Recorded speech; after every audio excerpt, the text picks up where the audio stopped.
Hey, what's up, everybody? Can you hear me? I hope you can. There's something strange going on, which is great. That I can't see any of the comments or questions or anything. And I heard that there were some. So give me 1 second. Oh, I see something. It's alive.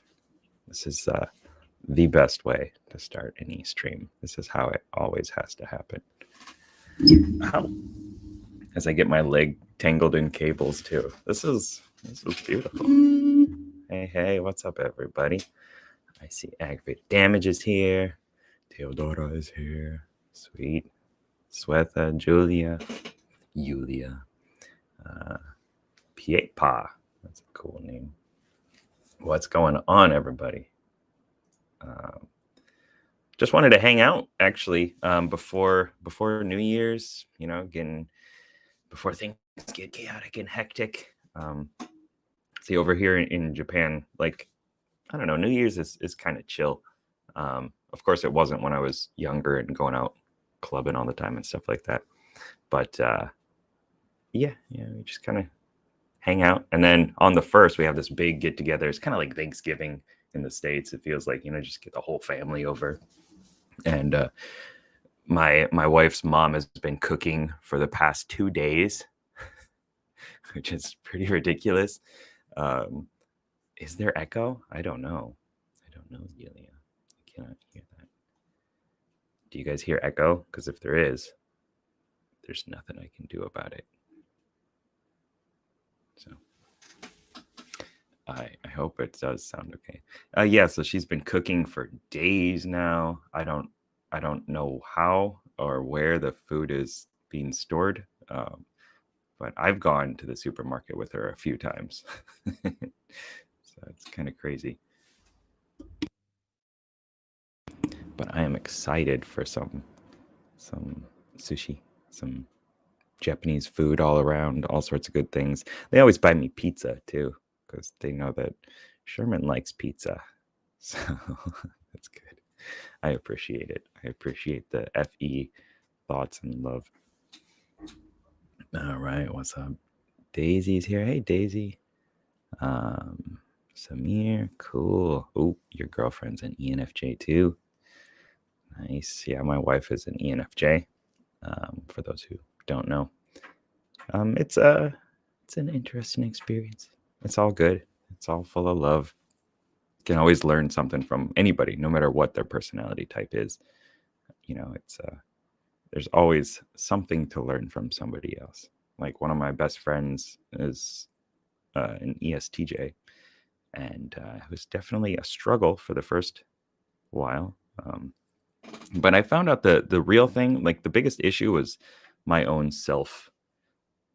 love, self-understanding, and my feeling of extroverted thinking within myself that I was projecting onto everybody else. And, just kind of wanting them to do the things that I always do and how I approach the world is always not the best way to go about it. I've got a sore throat today. I don't know what's going on with that. So I apologize if I keep muting and doing weird stuff. Let's get into juicy INFP juicy stuff. I don't know what INFP juicy stuff is, but if you guys ask questions, I will probably answer them. I don't know. It's always kind of do I say I'll answer anything? I don't know, because some people ask some weird stuff. Not that you guys would do that. I also saw that, let's see, I can put stuff on the screen here. So Anna Real, thank you for becoming a member. So I just opened up YouTube memberships. I was doing Patreon, but I had a hard time being active on another network. I'm really spread out and doing all these different things, and it becomes really difficult. So with it localized on YouTube, I've already been able to post some things and kind of behind the scenes stuff a lot easier than before on Patreon. And if anybody would like to support the channel, of course, please do. That really helps. Even if it's just a just for a little bit or whatever it is. And it's also got a bunch of tiers, and you can ask your questions. I can make videos and stuff on them and stuff. So cool beans. Drunk heavy whiskey. Yeah, I got my Jack Daniels downstairs, but not gonna open that yet. I enjoy it. Let's see. So I'm just scrolling down on this. Am I an INFP? Yes, I am. Although other systems type me as an ISTP. Okay. But I disagree. I don't think that I'm an ISTP. Looking for love as an INFP. How far do you venture to go? I went to the ends of the earth. I went from Michigan to Japan. I guess that's one way of explaining it. Internally, I went very far as well. I stretched myself. I went out every weekend to learn how to socialize better, to learn how to approach people, to talk to people, to see who I was and who I could become.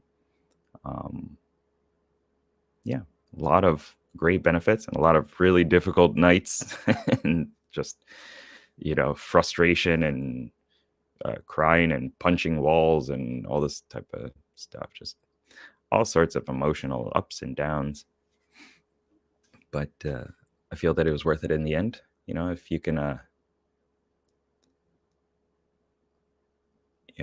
if you can find like the person that you want to be in your life, then that's, I think, worth it.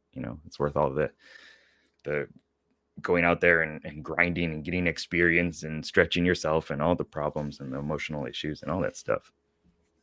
And it's worth it in the end.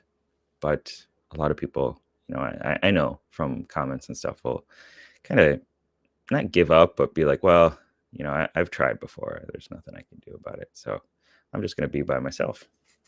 And I understand that feeling too, because I went through there. I went through that.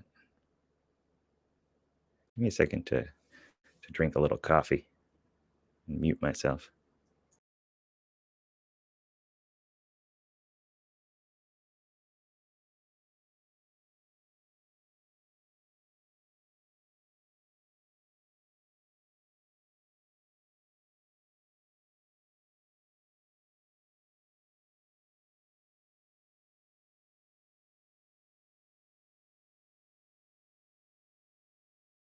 All right.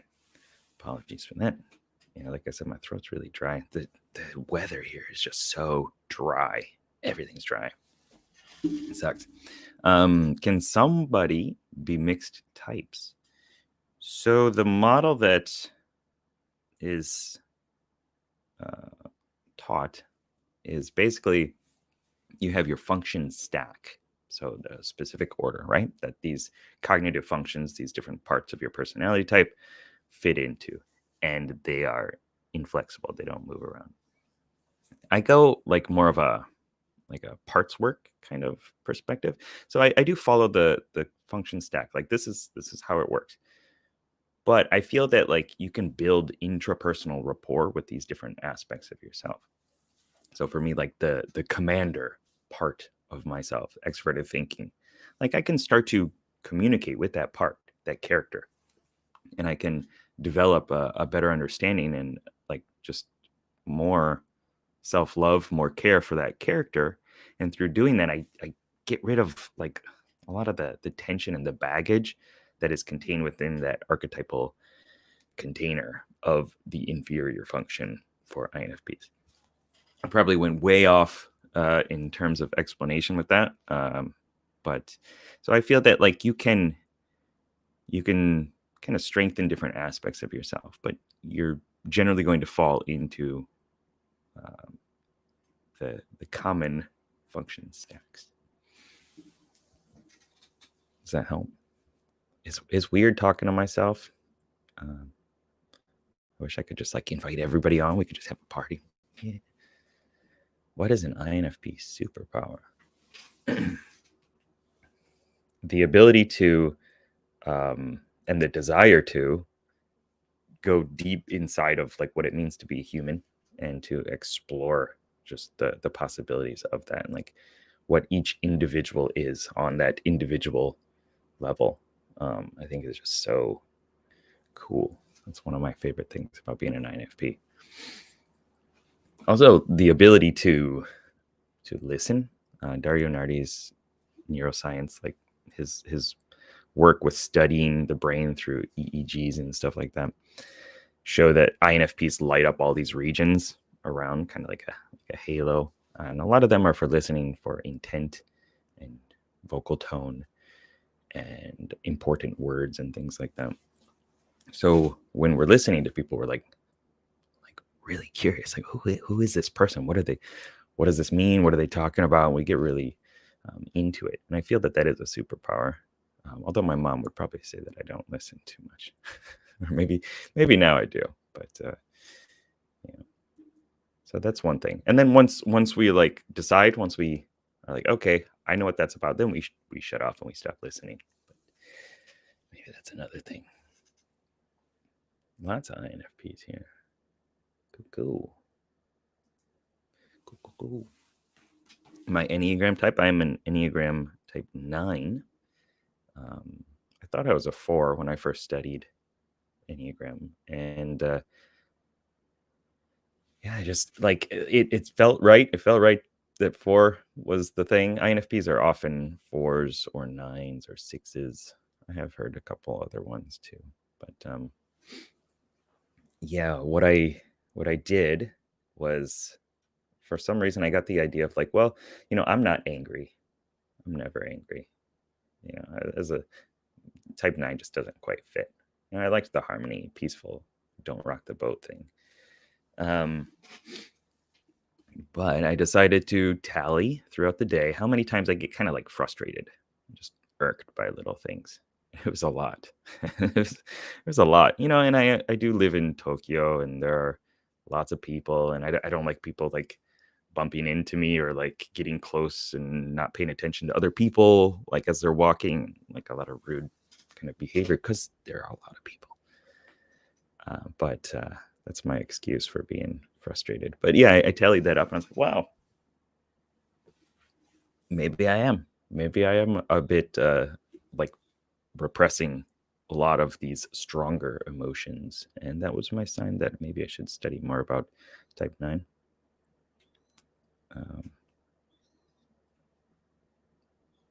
It fit. I hope that question was to me. I see other people answering it too. 6 wing 5. Yeah, see.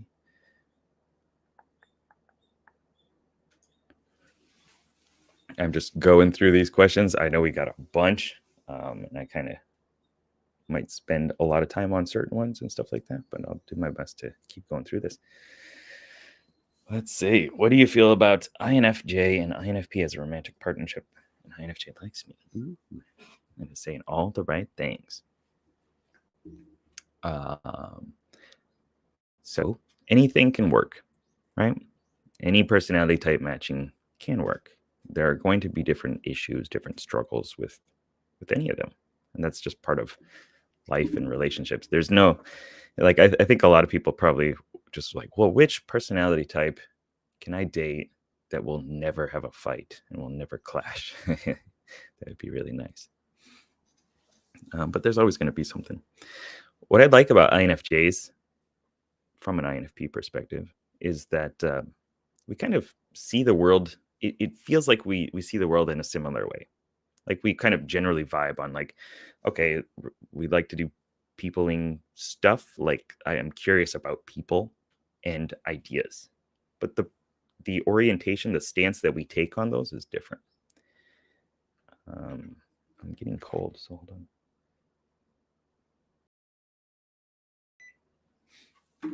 So like you're going to naturally think that you are speaking the same language, but then you realize that it's just a little different. Like, actually, that wasn't what I was trying to communicate, but this person took it in a different way. And that's just because of, the lenses that we see the world through. So you got to kind of be a little bit careful with that. It's like Spanish and Portuguese. like a lot of the it's similar, a lot of the shared words kind of you can pick it up, but it's not actually always the same. Yeah. And, internally, as an INFP, we kind of have a pushback against extroverted feeling about like proactively mending bridges and being like, okay, these are the social norms that I should follow in this culture, right? We kind of push against that. But for an INFJ, that's one of their growth points. That's one of their strengths. So also slowing down internally, like our ideas.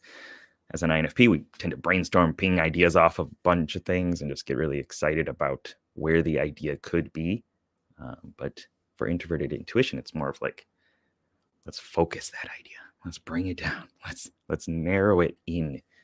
And so for an INFP who hasn't worked on that a lot, it can feel like, I don't care. Like, let's just go. Like, what else could we do? Get a little bit impatient in that sense.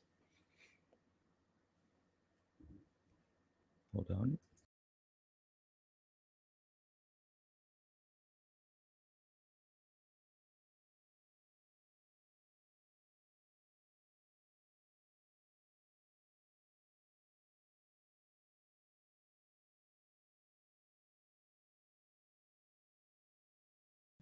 All right. I hate that Japan is just so cold. No centralized heating, just like always freezing. See my breath in the morning when I walk out into the hallway. Ugh. Let's see. Arasho. Let's see. Hello, I'm an INFP and I struggle to manage my bad habits and I struggle to be disciplined at all. Yep. Yeah, I know that one. It wasn't like, so I feel that I'm pretty good now with my habits, my discipline, but it wasn't like I didn't just wake up and be like, wow, I can just maintain every habit that I want. And I like checking things off lists and waking up at a certain time and organizing my life and following schedules. It wasn't like that. It took time, it took focus, and it took a lot of intention. Like I had to want something so bad that I would do all the little things that I didn't want to do in order to get that thing, you know?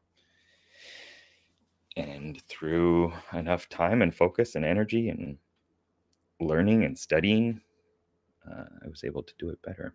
So when you're talking about like managing bad habits, there are a lot of different ways you can approach it. If you want to install a new habit, the best thing is to tie it to something that you're already doing. So, like the usual one is like do it while you're brushing your teeth. If it's like I want to say affirmations to myself more and I want to like have a positive mindset. Okay, well, hopefully, and I know as INFPs it might not always happen, but brush your teeth, 2 times a day, right? So when you're doing that habit that you've already like grounded in there for however many years, 20 years, 30 years, then you're like, oh, I'll use that as the trigger so that I can actually do the next habit, so that I can make it a bit easier to do that thing. So it doesn't feel like you're just starting fresh with no momentum. So finding little ways of doing that is really good. For me, when I wanted to rewrite the audio track in my head of like self-thought and stuff like that, and I wanted to do emotional freedom technique tapping more. If you guys don't know what that is, you should learn it. It's really helpful, especially Mike Mandel's 6-step tapping. But it basically it scrambles up your brain in a good way. It loosens up energy and gets you to think differently about things, not be stuck on certain issues. And it helps with physical stuff too. I've done it on my knees and money problems, money issues. Anyway, so I wanted to do this. I knew that when I left my house, I would walk to the left. I would see this big tree and like a 20-minute walk to the station. So in that time, I was already doing something. So I might as well just do this new habit at the same time. And I would look at the tree. I would think nice thoughts.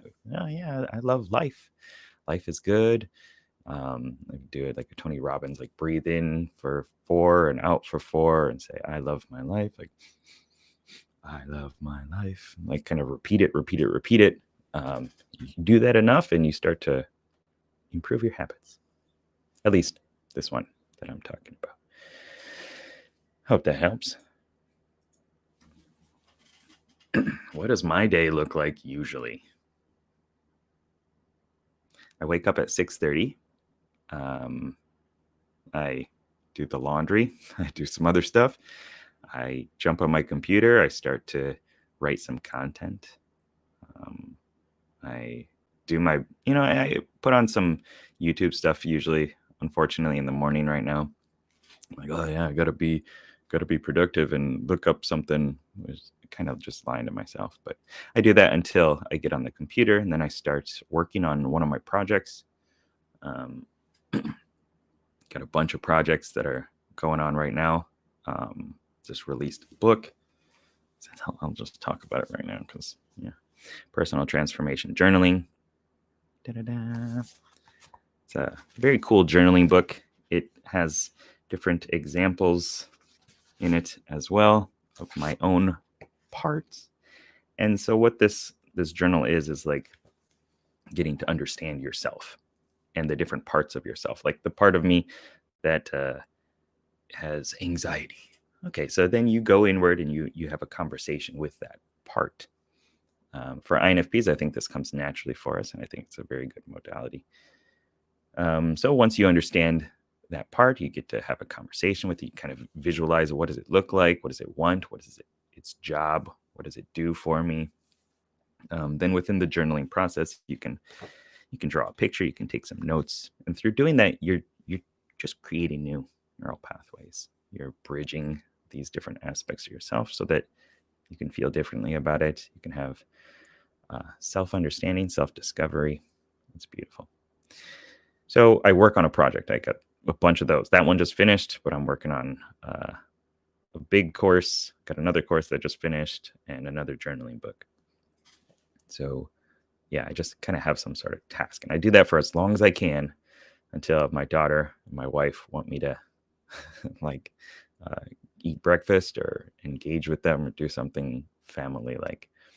I'll do that for maybe an hour or two, and then I try to come back here and maybe record a video, edit a video.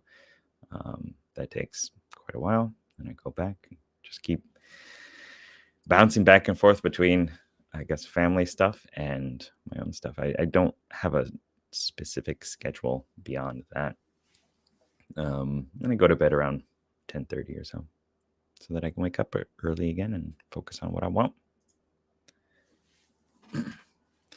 What are my plans for the channel in the new year? Ooh. So yeah, this is hard. I'm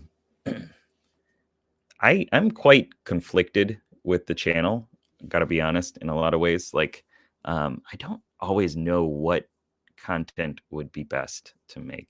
And I could just make a lot of INFP content. I know that would be cool. But also, I want to do content for other types and help out in teaching different modalities and different personal growth stuff. But I am working on, sorry, I just cleared my throat there. Gonna do it again. I am working on the Path of Heroes Academy. And so what that is I'll just kind of, I don't want to ruin it, but hold on.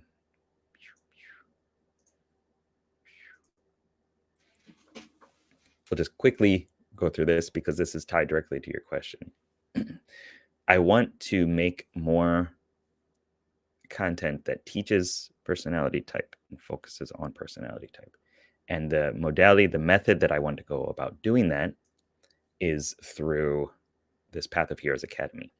And what this is teaching my method for self-understanding and self-development through activating, through knowing the cognitive functions and then creating characters around those cognitive functions, personifying them, okay, and then interacting with them and learning skills and tool sets related to those cognitive functions, and having this kind of internal board of advisors that you can talk to and you can problem solve with. Like, oh, I got a relationship problem. Well, who should I talk to? Should I talk to the scientist type character, the analyzing adept introverted thinking? Maybe. But probably the envoy extroverted feeling would be the better one to communicate with that. So kind of, well, what would you do in this situation? It's like the whole, like, what would Jesus do? Except it's broader and very applicable in many different ways. It's also tied to Edward de Bono's thinking hats. But yeah, so I want to work on this and bring more of this into the channel, and get more character creation around these different parts, these different aspects of yourself, and this method of self-understanding, and tie that to Jungian cognitive functions and self-development, and in a personified archetypal way. So that's what I'm planning on doing. I know it's kind of difficult to explain, but I hope that it is what everybody wants. And also, through doing the YouTube membership, I can source your questions a lot easier now. So if you're like, well, how do I develop my extroverted intuition as an ISTJ? That was a recent question I got. So I just made a short video on it. I want to do more shorts. I actually told myself yesterday that I wanted to do a video a day for 365 days. I don't know if I can do that. But that's kind of my goal.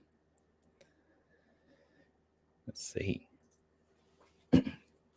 I hope this is helpful to everybody and that I am answering your questions. I know that I do get a little rambly, but I hope it's still good information. How do you network and connect with people in high school? I didn't. I was so awkward. Still am, still am in some ways. I think I'm always going to have that, but no, I was bad. I had my friends groups like that I could kind of bounce out in every once in a while, but usually it was the same group of people. But I really didn't talk to too many people because I didn't know how. Didn't know what to do with my hands. Didn't know how to talk to people. But practice. The biggest hack for building a connection with another person is to just be super curious about them. Just like, who is this person? I just want to know what they are, where they're from, what they like, what they want to do, and not like a 100 questions type thing, but just like be curious about them. Get out of your own head and just want to know about the other person. You start to build a rapport with them and a better connection with them, and you'll actually find out that they're pretty cool, and you let down your awkward guard a bit more. It's all good. Hold on a second.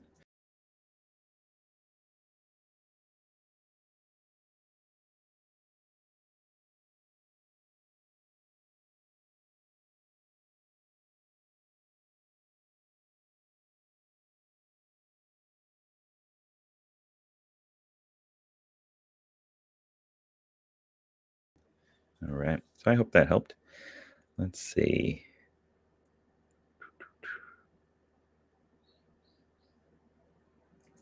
I'll put this up here, though I don't know if I can answer it. What are some must-watch videos new viewers should check out? I should be able to answer that as a businessman and a professional, but I have so many videos. I can't keep track of them all. If you're an INFP, you're gonna want to watch the one that you probably came to this channel on. Oh geez, 109 INFP videos. Geez, that's a lot. That's a lot of INFP videos. Yeah, this one, INFP 4, and envy. So INFP Enneagram type 4 and brokenhearted envy. I think that one's a pretty good one that explains a lot. There's another one with like a triangle, like how to fix your life. I'm not very good at this, am I? I have a lot of like blah blah blah explained, like the personality type explained, like INFP explained. What does INFP mean? Those type of videos. I really need to go through and source them, but it's hard. I don't know. It depends on what the intention is for the search. I like the superhero videos. I talk about like Iron Man and explaining and stuff like that. But I wasn't able to make more of those because YouTube kept blocking them, and I wasn't able to release several of the videos that I made on like Hulk and extroverted sensing and stuff like that. So, yeah.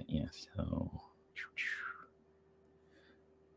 INFPs, how to make it in this world. I think that's probably the one that gets most people onto the channel. Have I recently taken the test again? No. If that's to me, I'm not sure.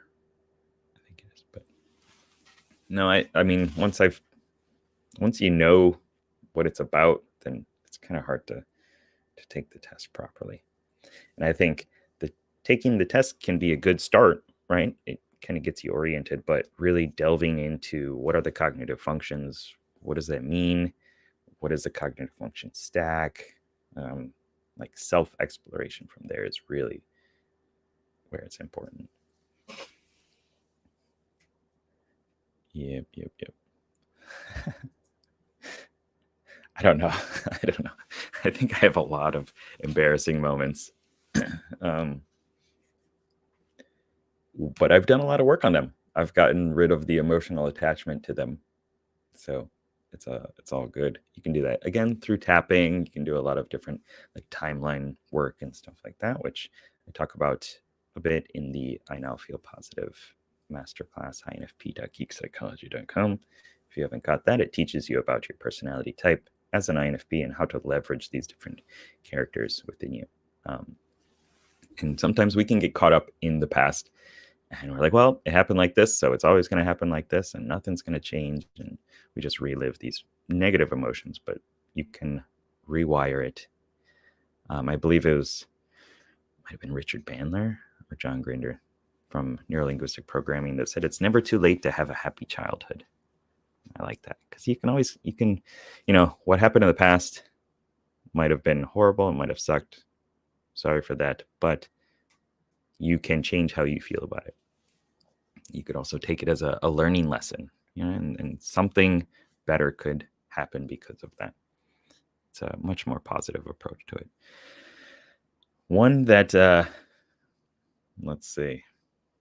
one that sticks out in my mind. I went to Olive Garden with my family. If my mom's watching, she'll know this one, but hopefully she's not watching. It's okay though. Love you, Mom. I was standing like in the waiting room, and it was full, packed with people, a bunch of us, just and I had my family. I had my mom and her boyfriend at the time, and my brother, I assume, was there. And I was standing up against the wall, and all the hot girls from high school were on the other side. Like all of the like that group of girls were all over there waiting for their name to be called to. And it had just rained. It rained that day, so my feet were a bit slippery. The floor was slippery. I was up against the wall, like I'm just gonna be cool. And my feet slipped out, and I just fell down right on my butt. Oh man, it was embarrassing. And my mom's boyfriend laughed a bunch, I guess, and my mom got really angry about it. But yeah, that was one thing that maybe I should work on that, get rid of that. No, but it's okay. But that was definitely an embarrassing moment. Let's see. Yeah, you fell in love and went across the world. 20 hours. That's I think it's like it might be like 15 to 18 for me from here to my house, or to Michigan rather. Long trip, but it's worth it for love.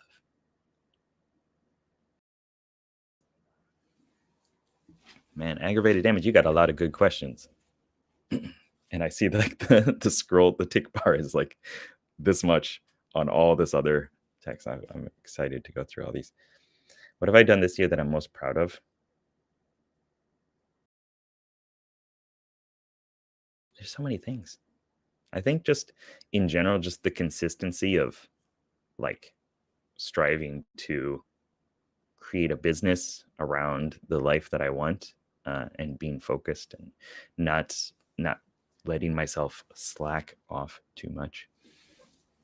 I think just in general, that is one thing that I'm the most proud of, because that is like the seed that's going to create the better and better and better life for me and for my family. So I think that's it. Might not be the tangible, like specific example that you want. I mean, I'm very happy about this book as well.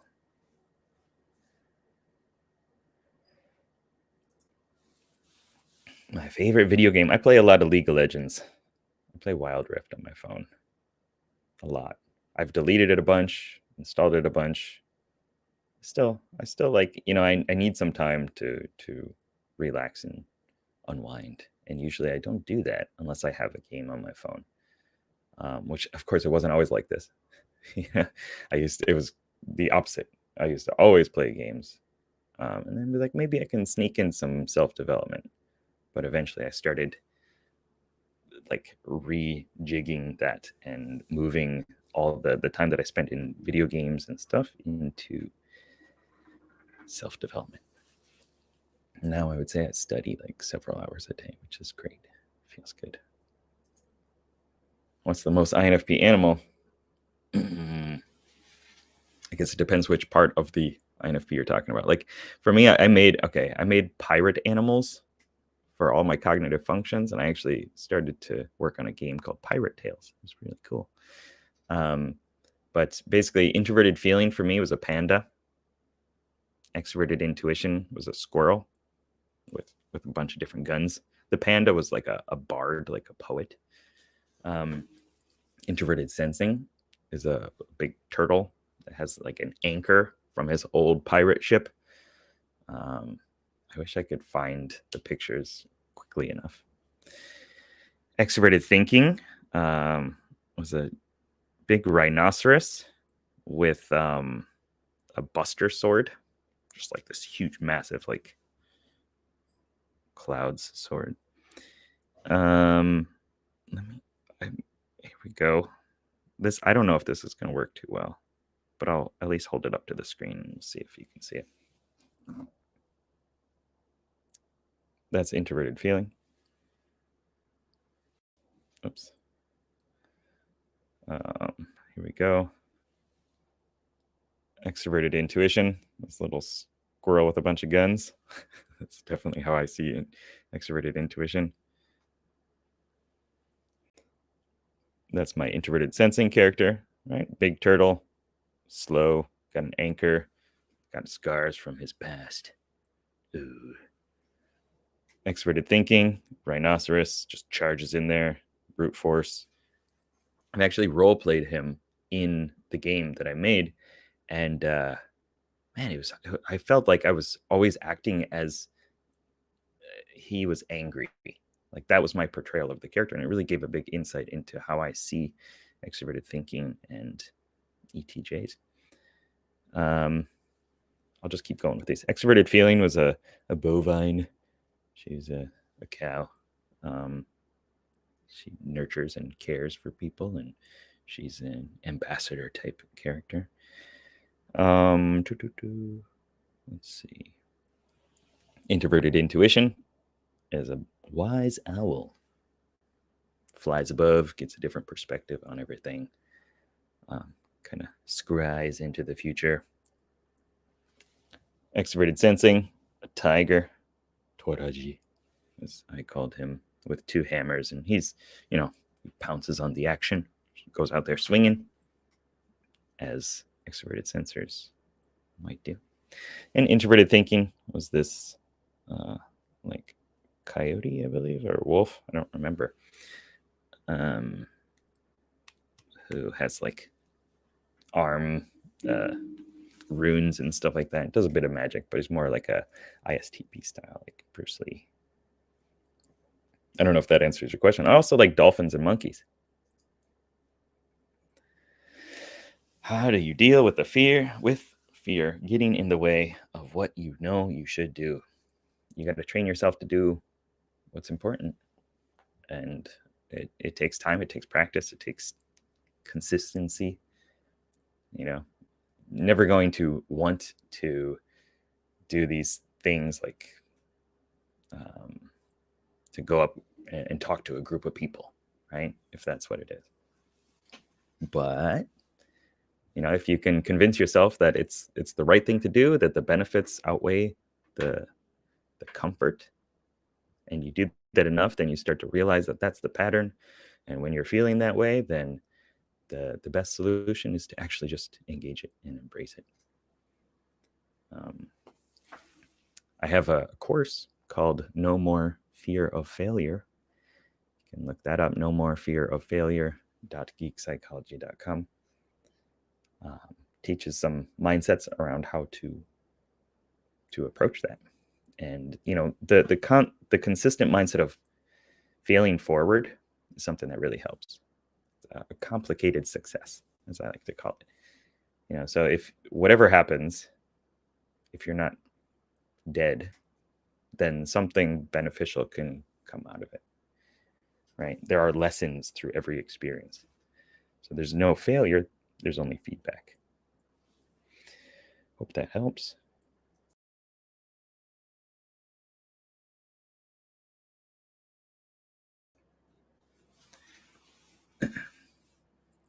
Do I think Japan is a good place to live for an INFP? I've enjoyed it.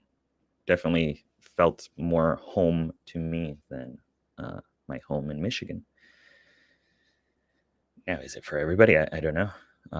I've had, after about 3 years here, I was like, I'm done with this place. Like, I just didn't like the constant thought and reminder that no matter how long I've been in Japan or how much Japanese I speak or whatever, I'm always going to be seen as an outsider, because it's like 99% Japanese people, maybe 98%.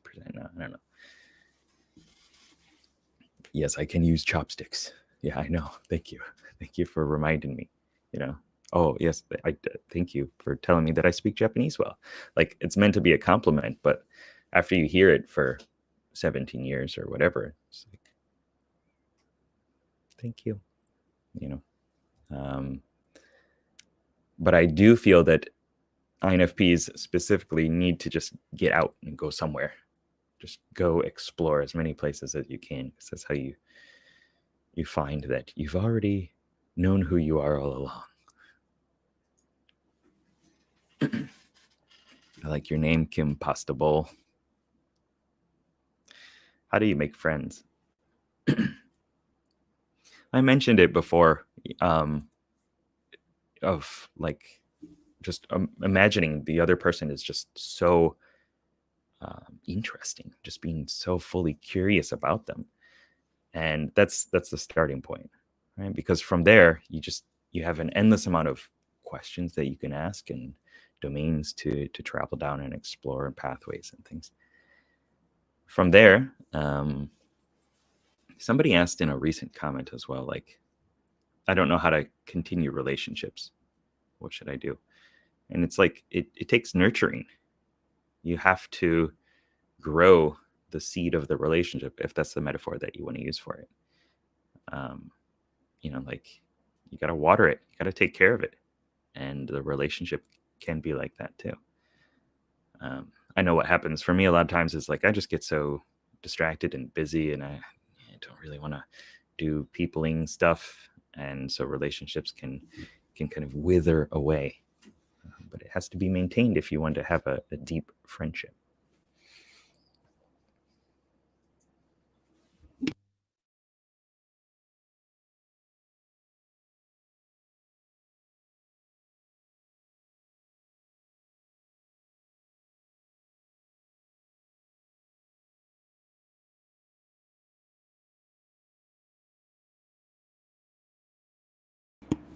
I didn't know which way I muted myself. How do you avoid loneliness in a real, tenable way? I mean, to me, the only solution for loneliness is to be around people. And in order to do that, you got to get out. You got to approach. You got to make things happen. One thing that I did a lot was I wore like funny costumes, big pink kangaroo costume with a little baby and stuff like that. Not just on Halloween, but when I would go out to the clubs and stuff. And that would help people have a topic to approach me with and ask me questions so that I didn't always have to go out and talk to other people. So it's kind of a little hack to create more situations where people would be around me without me doing all the work all the time. It's called peacocking in the seduction realm.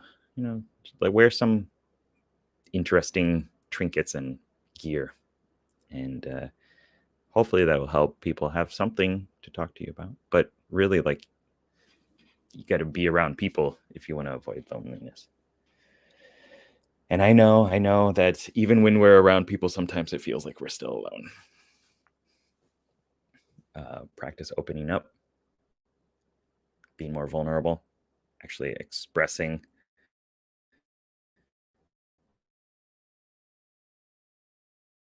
different aspects of yourself. They will know you.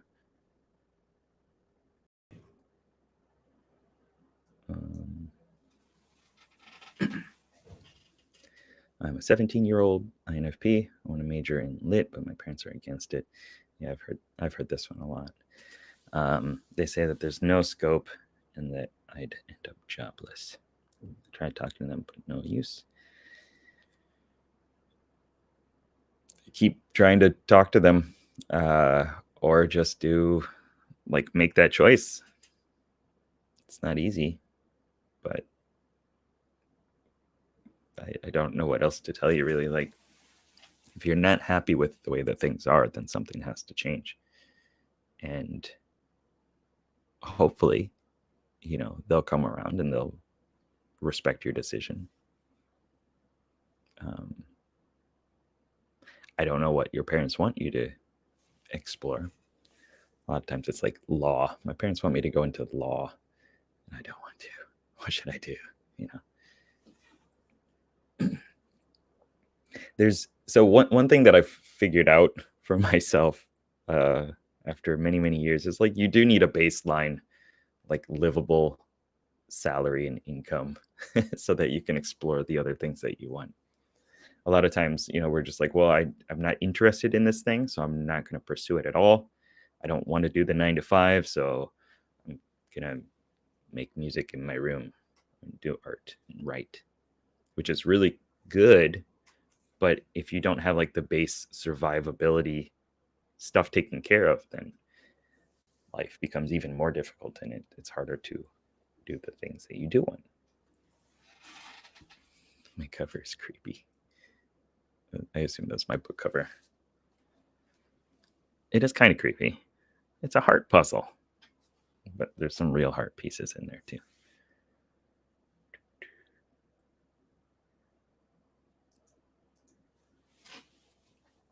I'm just going to keep going through these.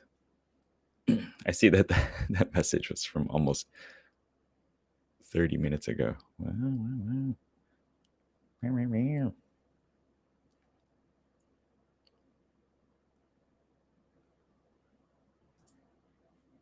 I'm a Leo.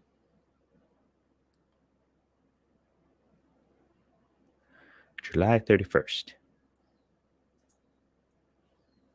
Cool. You can probably give some insights into INFJ and INFP relationships. You should share it somewhere. I think a lot of INFPs would be curious about it.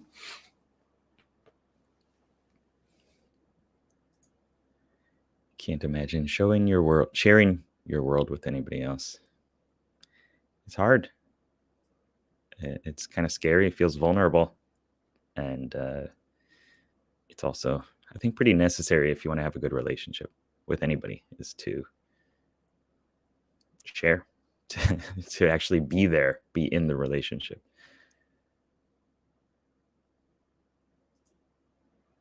Yes, I do think Johnny Depp is an INFP. I tend to not really type celebrities and characters and stuff, which is kind of strange because I do it within myself all the time. Like this part of me is an INFJ or whatever. But other people, like, I don't know, if somebody says that they're a certain type, then I'm just like, okay. Unless it's my job, like unless I'm being paid to assess them. Yeah.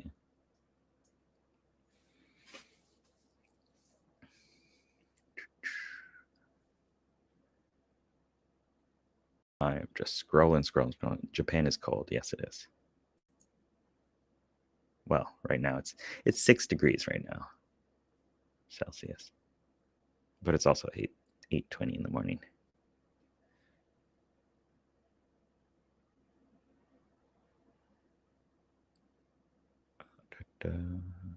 I'm just going to keep scrolling and making weird sounds as I look for questions. I love all this engagement. Thank you guys. You guys are awesome. Guys and gals.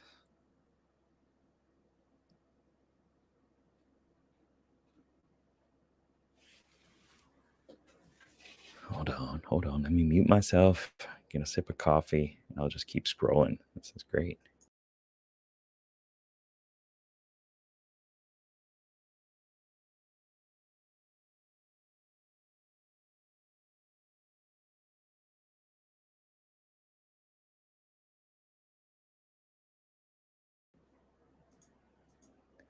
Not a question, but I found something. ASMR. I actually do have one ASMR video because people just kept asking me to do them, and it's called A Dangerous Story. Let me see if I can get the link for it. It's when I used to do these O card readings, and I'll show you an O card right now. So basically, what you do is like you think of a problem or an issue. How can I have an amazing 2023? Okay, and then you take 2 cards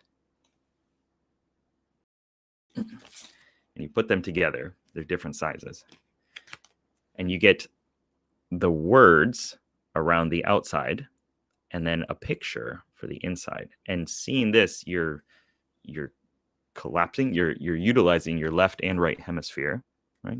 The wordy side on the left, the image side on the right, and you get some sort of insight that comes out of that. So for me, okay, so how do I have a great 2023? Power play and a rainbow over a bridge and water. I think that just means like I need to probably focus on my Path of Heroes Academy and just like go all in and just like make it the best thing that I could possibly do. And that'll create the bridge from one side of my life to the next side. And I'll be happy underneath the rainbow and create all this positivity. That's how O cards work. So I did a video. I'll just post it at the bottom of this. Hopefully it doesn't scroll down all the way. Oh, yeah. But I did it kind of in ASMR style. But I've never watched an ASMR video until I was requested so many times to do it. I do meditations. I have a bunch of meditation, well, hypnosis tracks for all sorts of different things. I should put all those in one centralized location, yeah? Now, I got to figure out how to find where I was in all this scrolling.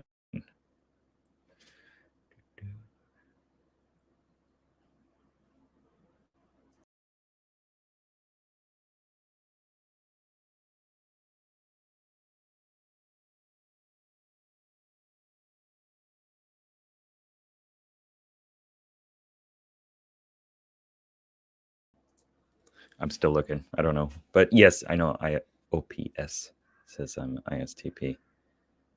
I disagree. I know I say I think more than I feel. Could be just a habit. That they are seeing what is projected. Like the character that I am on screen is different than I am in real life sometimes, right? If I'm trying to be focused and keep the video to 5 minutes long and make sure that people are engaged and I'm more active and stuff like that, it's a different vibe, you know? Also, I don't know if this is the right way of saying this, but like I've done a lot of work on myself, and through self-hypnosis and NLP and personality type and stuff like that. A lot of the things that I was doing when I was in my 20s and in my early 30s, I'm 38 right now, were quite different. So, I mean, hopefully I've grown as a human being, you know? Oh my goodness.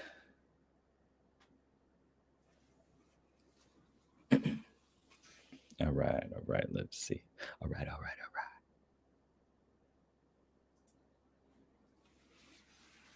Hopefully this is still valuable for you and you guys are enjoying this conversation. I appreciate it. I appreciate so many people coming out. It's awesome. Why do I always feel like I change my personality according to the people I'm with? Well, because different parts of yourself are being highlighted in those moments. It's like when I'm around my family, all the ties to being around my family, all the experiences, all the neural pathways, all just get lit up. And so I kind of act in accordance to that expectation. If I'm around like my ENFJ friend, act quite differently than if I'm around an ENFP friend. It's natural. I think the problem is like a lot of us INFPs and younger people too, just trying to figure out like who they are and their identity, or like it feels inauthentic. And I think I think it's more like it's just accessing different parts of yourself, right? Just highlighting different parts of yourself. You can't expose your entirety all the time to everybody, right? So you start to do things in slightly different ways.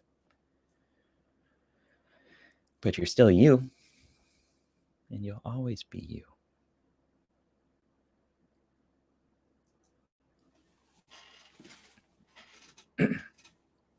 This chair is so squeaky. What are the different types of INFP? So I have a little bit of a internal pushback against creating how many types does, like 256 types or something like that, or like just all these different variations. I can see it being helpful, but also I think there's not much benefit of going that deep after a while. Like it starts with, okay, if you know your dichotomies, you know INFP, that is like so leverageable from not knowing anything about personality type. If you know the 8 cognitive functions, that's another huge step in like how can I practically use this information and just benefit from it in some way in my life. But then once you start to like get really picky on the fine details, like it's good for scholars and people who really want to figure it out. But extroverted thinking would say, well, how do I use it? Right? And eventually you're not using it, you're just like theorizing, and it feels good. It feels good to know more and more, and like, oh, I'm this type of INFP with this sub blend, and I'm a jumper, whatever they call it, and like all this other stuff. But like, you got these 8 different cognitive functions. You have a good relationship with these 2. These are kind of weak points over here, and then the other stuff is kind of mysterious, and you gain and learn skills about those later. So I think of it as this, like these 8 different characters that are on a questing journey, a fellowship, you know, together. And I think that's just so much more, I don't know if I want to say practical, but like beneficial, you know. I hope that makes sense.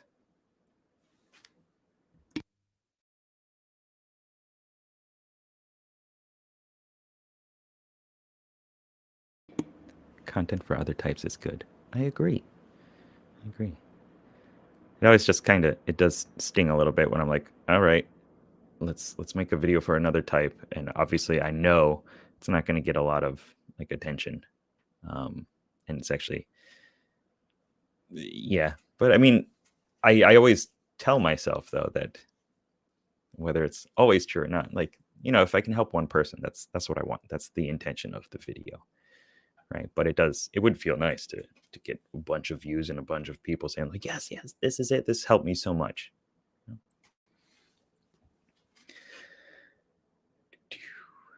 So I'm trying to figure out how to do that better and better. And I think I got that coming up actually next month. How do you let go of stress, stay in love and confidence in yourself and life, and find the energy to do what you can wish to procrastinate to do? How to recognize your own value. That's a lot of questions.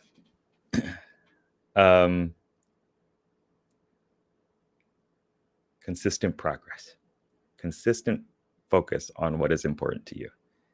I sell myself every day on what I got to do, what I should do to live the life that I want to live 20 years from now, 30 years from now.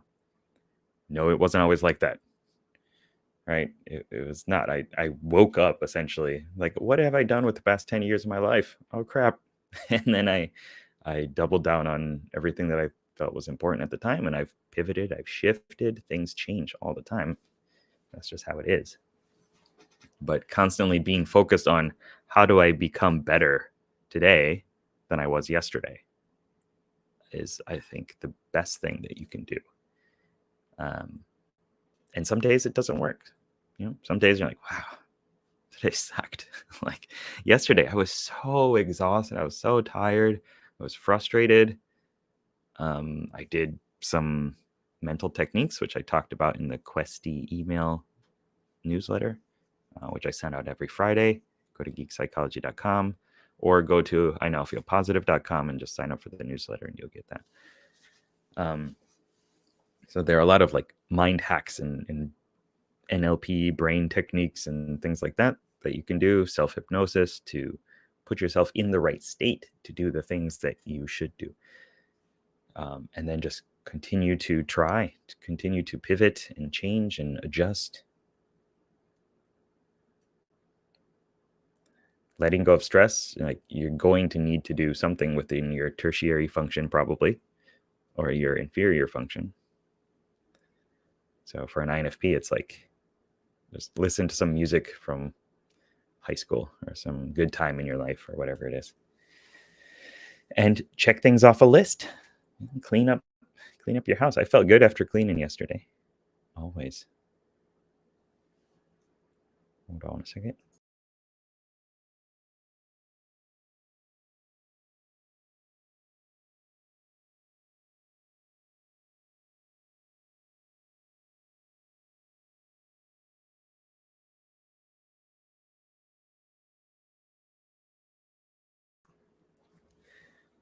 How did you bring yourself to be exposed on a YouTube channel? How do you bring yourself to being seen? So again, it's because my goal was big enough to not care about all the little worries that I had. And so within the kind of the story, the origin story of Geek Psychology, I'll skip forward a bunch, but I was writing some blog posts, and I was explaining the cognitive functions in the way that I came to understand them, which was by elves and dwarves and different fantasy classes and stuff like that. Because I didn't understand personality type. I didn't understand all the jargon of cognitive functions at the time, but I did know World of Warcraft and like D&D and tropes and stuff like that. So I just connected them up and like, oh, I understand this. Cool. And it helped me a lot. So I shared it on my blog and somehow somebody found it. I don't know how. And it was like, hey, this really helped me understand myself. Thank you. And they were very appreciative. So I was like, well, now I need to do more of that. I need to expand that. I need to do it better, because if I don't, then it's a disservice to the world, is how I I treated it. So I just made it huge, this massive thing that, like, if I wasn't releasing a video or doing some sort of content or trying to help somebody, then I'm hurting the world, or I'm hurting an individual who, could save the world or could do something bigger and better, or is struggling right now. So again, just constantly selling myself on, this is why it's important. I need to do it. I should do it. And actually loving to do it. Like, I learned that it's fun. Of course, that's not where I was before. I remember freaking out when I had to do speeches in Japanese in front of a bunch of people. And it was another one of those moments of, like, there's so many of those, of like, I don't want to do this. I don't like it. Eventually I do it. And I'm like, it's not that bad. It's not that bad. It's like eating natto, or maybe not. I didn't like that for a long time.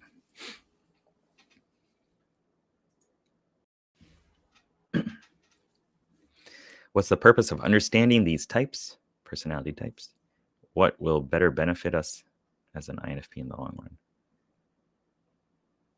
For me, it's self-understanding. If you understand the cognitive functions specifically, of course, personality, just the 16 types is good, right? That's a great place to start. It helps with relationships. It helps with, like, knowing how to communicate to somebody and what language they're speaking, how they're perceiving the world, how they make decisions, some of the struggles, the stresses, the things that they want in life. But on a self-discovery individual level, it's yourself. Like, the more you can know yourself, the more that you can leverage your strengths and deal with the weaknesses and the struggles and actually get to the life that you want to live. To me, that's the benefit. If you know how, okay, so you're a perceiver, right? Then when you want to start a new project, you get really excited about it at the start. You got all these ideas. Okay, great. This is cool. As an INFP, all right. And then you imagine all these things. And then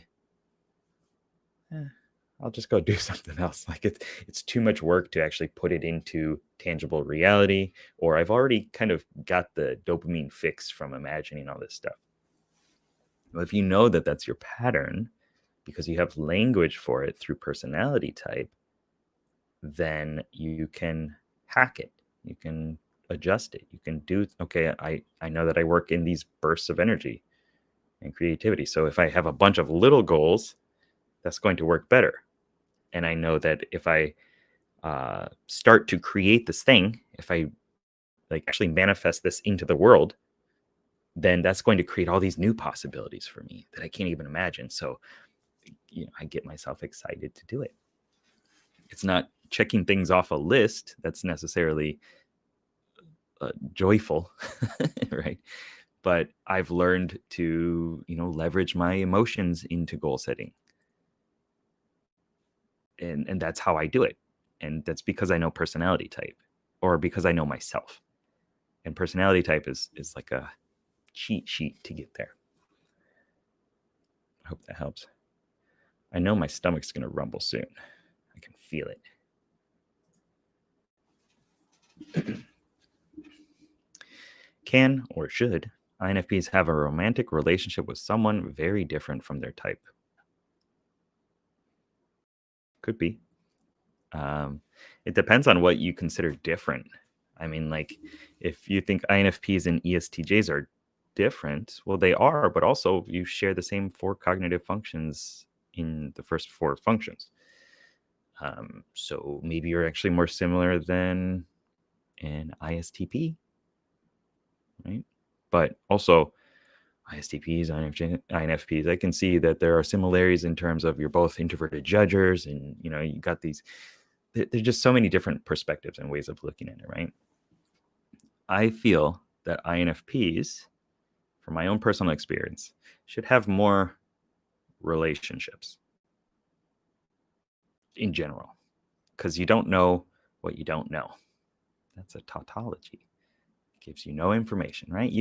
That doesn't really actually amount to anything, right? But you don't know what you want until you start to experience more of life.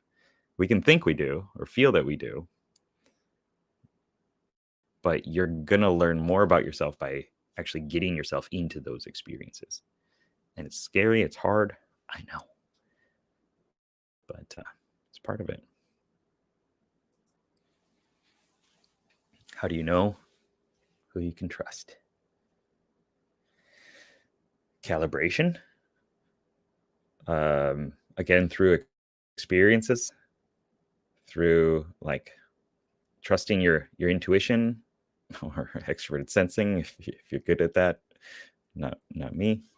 Sensory acuity, as they call it in NLP, like actually noticing like facial tone and flushing and tightness and eye accessing cues and stuff like that, which is like the different ways that you're utilizing your brain.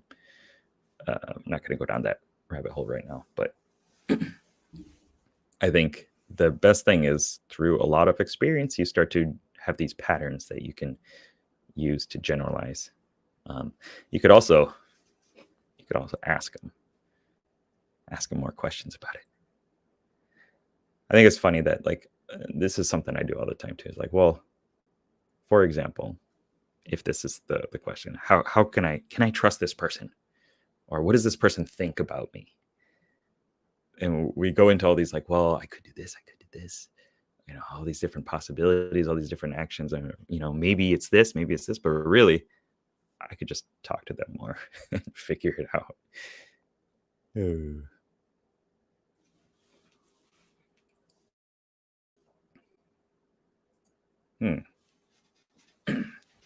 What's one thing you think Japan can learn from the USA, and USA can learn from Japan? If anything,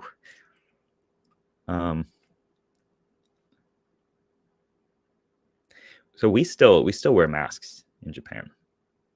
I think this is a very topical one.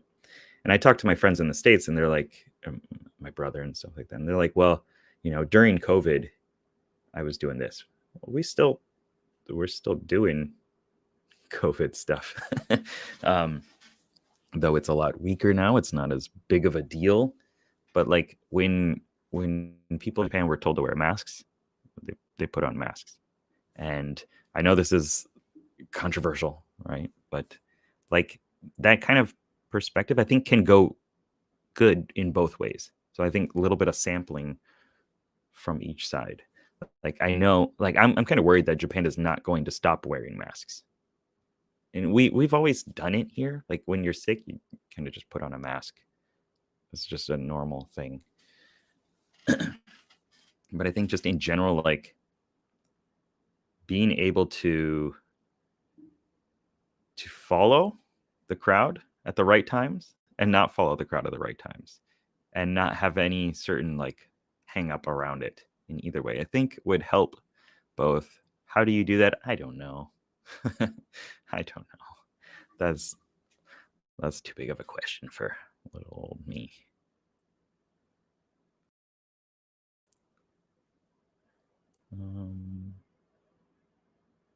I also, Japan's got a weird thing. Like they still use fax machines here sometimes. Gotta stop hanging on to the past so much. Let's see.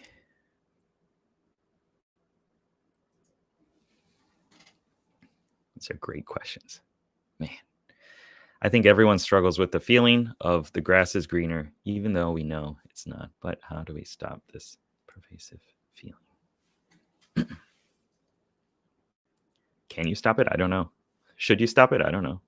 I think it kind of puts you into exploring different things and getting out of your comfort zone and being curious about other possibilities. I think leveraging that, using that appropriately is a good thing. Because it's always going to be there. You're always going to want to have something that you don't. And using that to motivate you and to get inspired about taking the actions. My tummy's rumbling. Is, I think, a necessary evil. something that's important. Now, if it's obsessive thinking about it,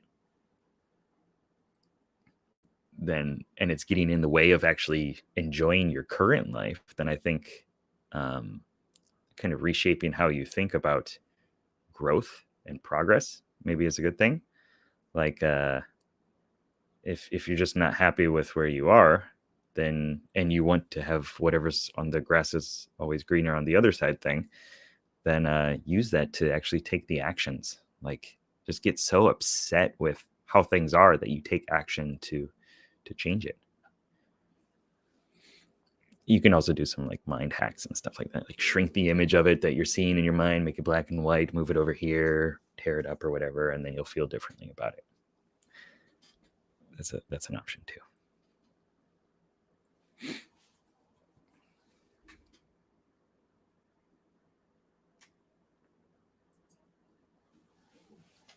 Do I run my channel full time, or do I have a job on the side?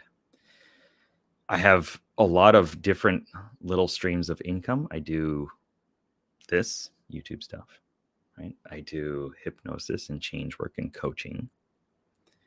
Got that book out now. I got a couple more things coming out. Got a bunch of courses, but also I'm the sole provider for my family. So I do work a job that allows me enough time and gives me enough money to supplement that as I pursue my goals and my dreams. And I can't specifically tell you what that is, but it is teaching English. I can't tell you with what company and whatnot. And it's enjoyable in ways. You know, I could just quit and go full out on this, but having to be responsible for other people can be quite difficult. Hold on a second.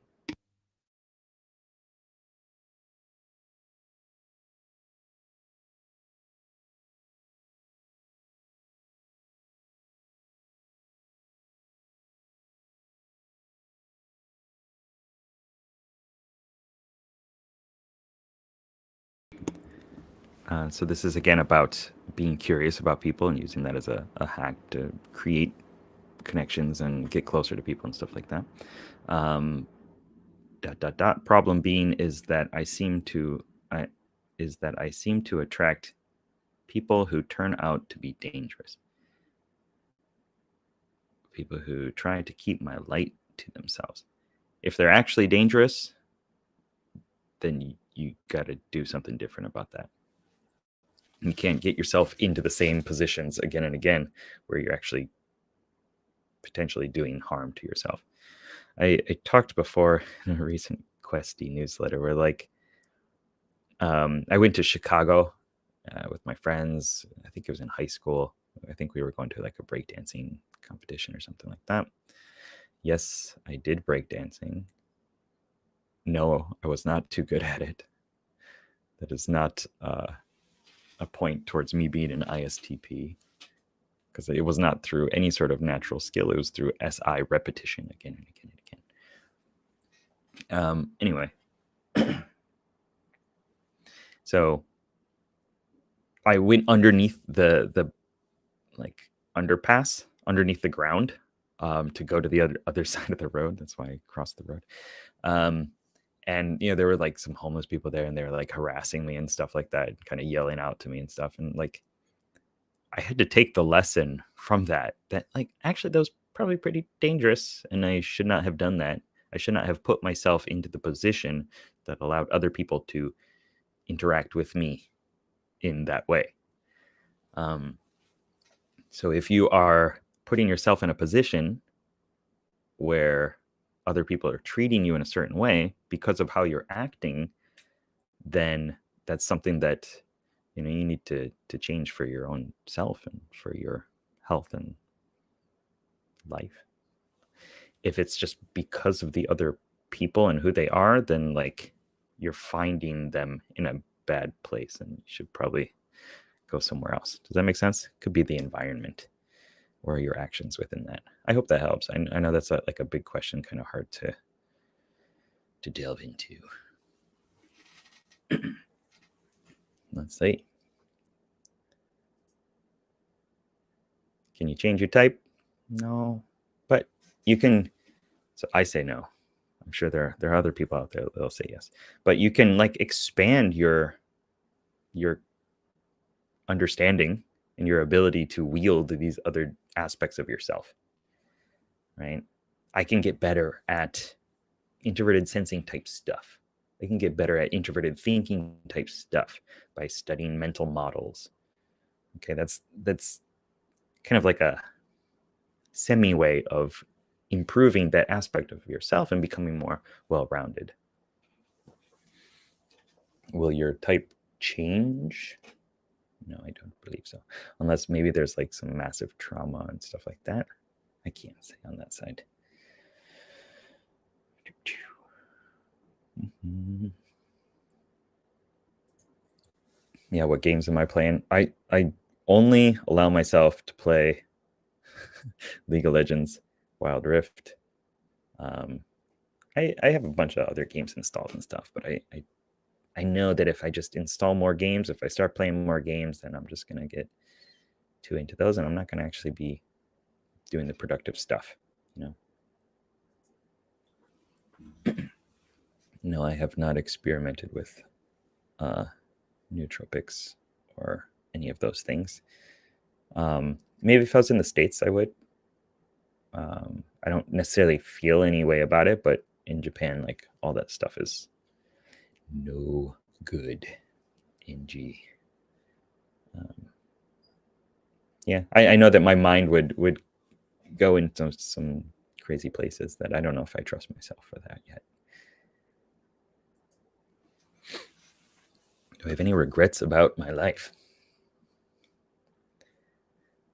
I try not to think about it like that, because I know that if I didn't do something in a specific way, then I wouldn't be who I am and where I am now. So there are things, of course, that like, oh, I wish it didn't happen like this. You know, but I also know, as I said, I become who I am based off all these past experiences. And if those were any different, then maybe I wouldn't have met this one person who introduced me to this other person who took me to this place over here and then suggested that we go over here. And then I met my wife. That wouldn't have happened, possibly. Butterfly effect, possibly. I am still going through these awesome comments. Good morning, VJ.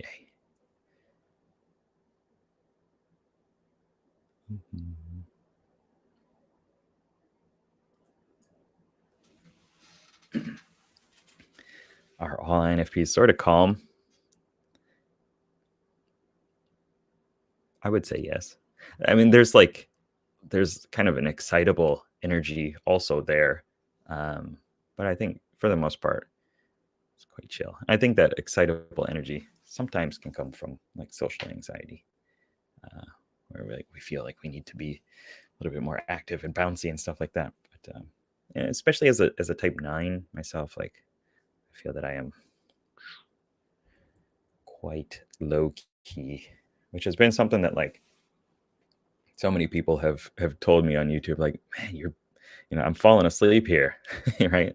The INFPs are usually like, oh, thank you. Like I can relax and just listen to you talk. But the ENTPs or ENTJs or whatever, for example, are just like boring. Like, let's go. So I've tried to turn that up a bit. And then I can do that in some ways. I can do it for a little bit. Usually I notice my videos like will start out like, hey, what's up, everybody? And then by the end, I'm like, all right. And if you want any more help with this, then you can just check out this video over here. Like it just becomes so quiet. Like the audio is actually a lot quieter and I have to adjust it. Or my energy is just spent by then. It is funny. Let's see. The best way to deal with embarrassment is to laugh at it yourself. Yeah. I mean, if you attach all this meaning to it, like, oh, it means that I'm a bad person or my identity level is wrong, I'm broken, right? Or whatever it is, then that's not good. Like all this extra baggage just gets attached to an event that inherently had no meaning to it. It was just a thing that happened. And if it was a decision that you made, well, you made the best decision that you could have made at that time with the information that you had and the state that you were in. So don't hate on yourself for that. Love yourself.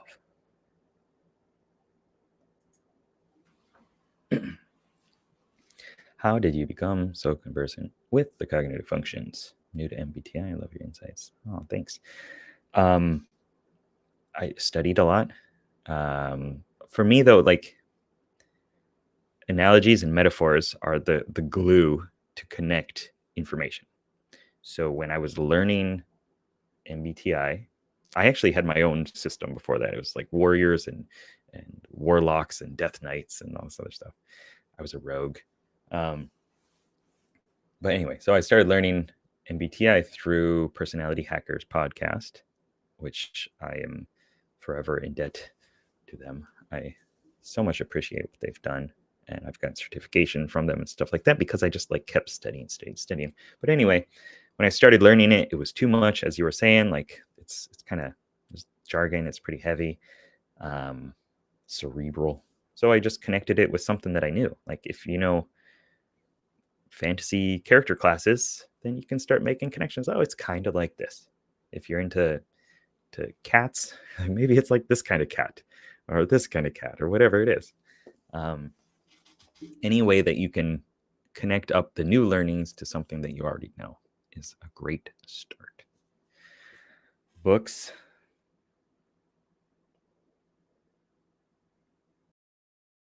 I'm looking for it. Hold on.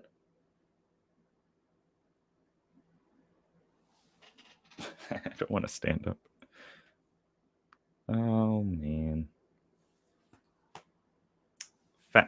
Facets of Type. I would suggest that book by Mark Hunziker. I'm sure I'll find it like the second I move stuff, but it could be downstairs. Yeah, Dario Nardi's got a bunch of good books too. Just study, just learn. I think what's my type or something like that by AJ Drenth, I think was a good one that I used at the start. Personality Hackers got a book too. If you're really into it, study it. I will be creating a course very soon that teaches all these cognitive functions and then creates characters for them, and you play the characters in a role-playing game and make stories and stuff like that. If that's something that you're into, then stay tuned. But just really keep on delving into it. Stay away from the memes. I like them, but like eventually just like it's not how it always is, you know. Let's see. Scroll down.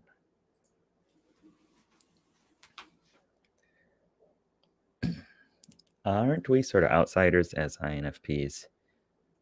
Yep.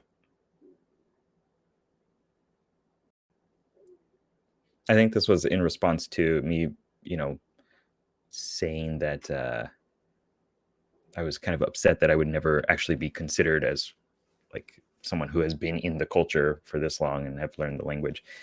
Mainly that was a lot of it was because of like my effort to like I intentionally studied Japanese and came here to learn about the culture and the language, and that wasn't being seen, possibly because I wasn't expressing it properly. So that was one kind of internal frustration about it. Like I've done all this work, I've studied so much, I've failed in so many different conversations, and it's not being seen. I'm always going to be seen as someone who at first sucks or can't do it or is different or is a foreign or outside person. And that was quite frustrating. Whereas when I went to Korea, I was like, yeah, I don't know the language, I don't know anything about it, and I didn't like some aspects about it, and I moved back to Japan after. I was there for a year.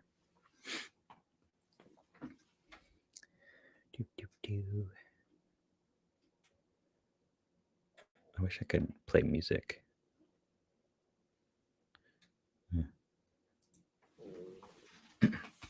I thought about just playing music for myself the whole time, just like some pirate shanties or something in the background. But my mood would definitely be quite different.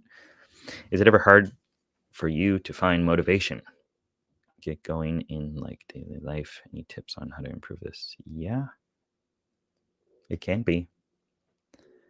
Now it's harder for me to find focus because I put myself in so many different pots.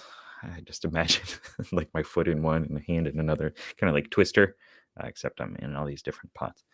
And so it's hard for me to focus on and prioritize what is the most important. But before like motivation, I feel it's like a skill, like and it comes a lot to do with habits too, and putting yourself in the seat, putting your butt in the place where it needs to be to get the stuff done or to do the thing, right? Like if you want to be a writer and you don't sit down in front of a pad of paper or your computer or whatever it is, then it's not going to happen. You're not doing the actions that are concomitant with being a writer, you know? So I think that's one kind of little hack in a way that you can do is like to change what you're doing or change the environment to be reflective of the identity that you want to become. Does that make sense? Or if it's like exercise and stuff like that, like I noticed I was getting a little pudgy. I did some parts work. I kind of talked to this part of myself, like it turned out to be a droopy kind of like amoeba looking blob. That's what I was imagining. I was like, what is up with this little character within me? And what do you do for me? What do you want about me? Again, being curious about this part of myself. And my stomach started clenching like I was doing sit-ups. This is just unconscious signals, right? This is what was happening. I didn't intentionally do it. And I was like, oh, I need to be healthier. I need to start doing some sit-ups and stuff again. The image of that part changed into like a six-pack, essentially. A little bit more explanation into that. But anyway, so having that changed feeling towards the part changed my actions. So then like next time I had a little bit of free time for whatever reason. I was in my living room and I was like, I'll just do some sit-ups. And I did sit-ups. I didn't need motivation for it because I internally changed kind of my programming around it. I guess that would be a little bit more in-depth way of approaching it. But if you change how you feel about a thing, usually it changes your actions that you take. And that changes the environment and all that other stuff. Hope that helps.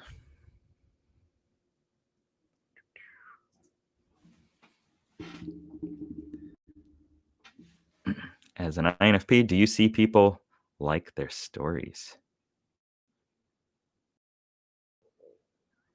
Like pushing like on their stories or like the stories from their past or the stories that they create? Sorry, I think I probably missed something. I think in terms of creation, I don't know. I don't necessarily like any of the videos that I create. I'm usually like, probably could have been better, or I said that thing a little strange. But I've also learned that if that's all I focus on, then I'm never going to produce anything that could help anybody in the world. So I just got to keep going and refine it and improve it along the way.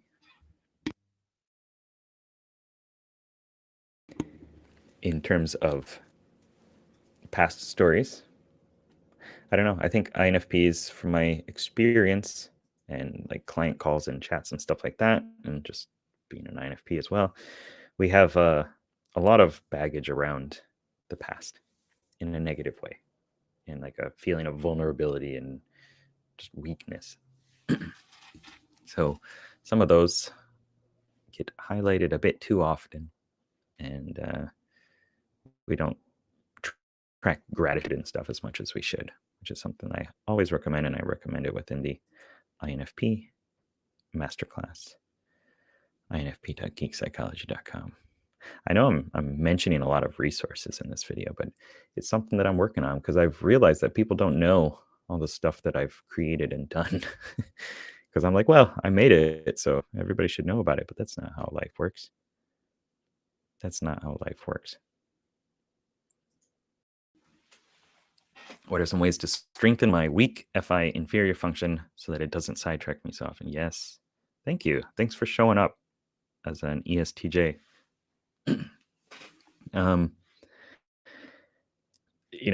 The basic one is get some more connection to how you are feeling about things. And I know it's like, I don't want to do that. Whether it's just like tracking in a daily journal or something on your phone, like happy, angry, sad, frustrated, whatever it is. Just because like if your system doesn't know that this thing is important to you, then you're not going to pay attention to it. And like when I started studying again lucid dreaming, I used to be able to do it, control your dreams and stuff. Then I taught my wife how to do it, and I somehow stopped doing it. I realized like if I just take brief notes on my dreams when I wake up, then I start to remember more of my dreams and have more of those because I've told my unconscious mind or my reticular activating system that this is important. So focus on this. And then I start to do it more easily. So by building a little bit of habit or intention around your identity, your feelings, your values, your conscience, you start to be able to leverage that so it doesn't sidetrack you. And I don't know how it sidetracks you. I'm curious about that. But I hope that helped. Just even if it's simple journaling or something like that.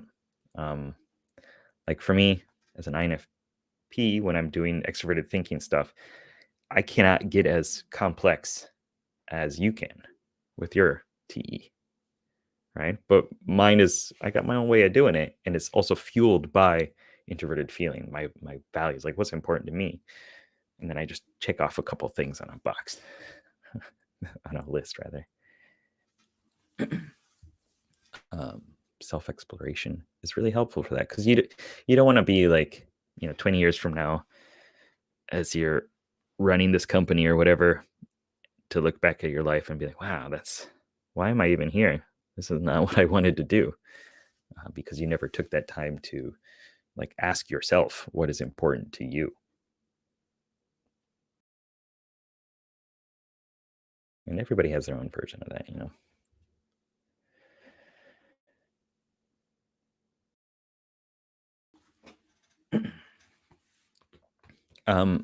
Yeah, what do you think is a unique strength only INFPs have? So I mentioned earlier, pretty close to the start, which was like an hour and a half ago. So I understand that maybe you didn't see that. Just the ability to delve so deep into what it means to be a human, at that like core individual seed level, I think is so cool. And I think it's a unique strength and superpower. And then to express that through metaphors and ideas and connections. Story is a good way of doing that.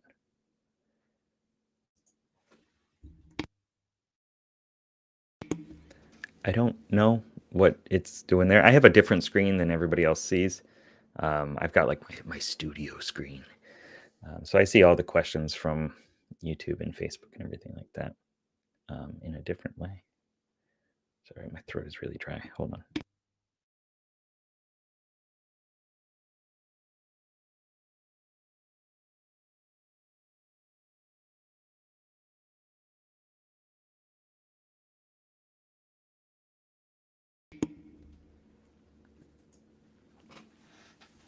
I'm always afraid that I'll be talking for like 20 minutes and not have my mic turned back on or something like that, because I can't see like the current feed of comments because I'm so slow with answering these.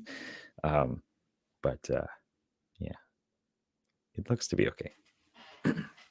How do I deal with self-deprecation, especially if it has been deep-rooted in yourself for a long time? Again, parts work understanding that that part of yourself is doing it for a specific intention, and it might not be the most beautiful intention, or actually no. Okay, so how do I word that? It's doing something to help you. That part of yourself that's doing the self-deprecation is trying to help you in some way. Might not feel like that, might not think about it like that, you might not want that, but it is. It somehow got the message that this is the best way to do the thing that is going to keep you the safest. So going in, self-hypnosis is great. Talking to that part of yourself, like why are you doing this? What do you look like? What's your intention? And doing it with self-compassion and self-love, not belittling, not being angry at that other part, because that's nobody wants to do anything, if they're being yelled at. D Smith, just subscribe. Yay, yay. Thank you. Thanks a bunch. Very, very helpful. So I hope that helped. In the long run, that will help, having more appreciation for the different parts of yourself and expressing that more regularly. In the short term, just when you do it, when you notice that you're doing that, stop, think there's a mental image in front of you, push it away. Stop. I'm done with that. I'm treating myself better now. Stop, move it away, reframe. I'm doing this better. It's a quick little technique to create new neural pathways and new connection so that you can stop those bad habits. What led me to work in this field? Self-discovery, the consistent desire to understand more about myself, and then finding out that it actually helped other people too, and wanting to do it more and more and more so that I could help more people.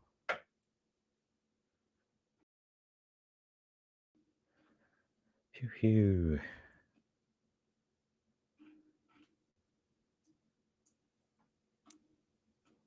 I'm gonna just scroll down. I don't know what's going on. It looks like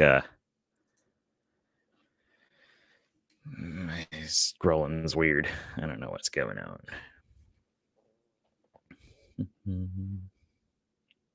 Sorry if I miss a bunch of your questions as I try to figure out where I am in time and space.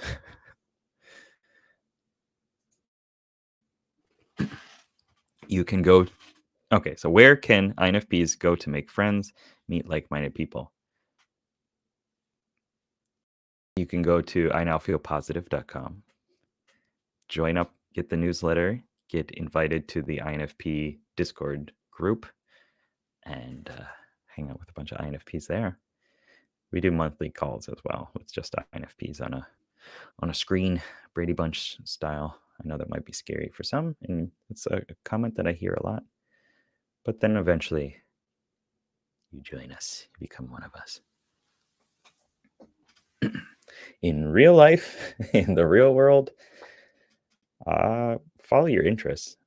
If you're interested in ceramics, then join a ceramics class. You'll find people who like similar stuff to what you like.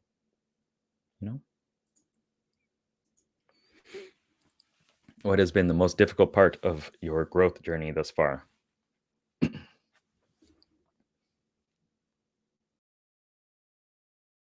All of it?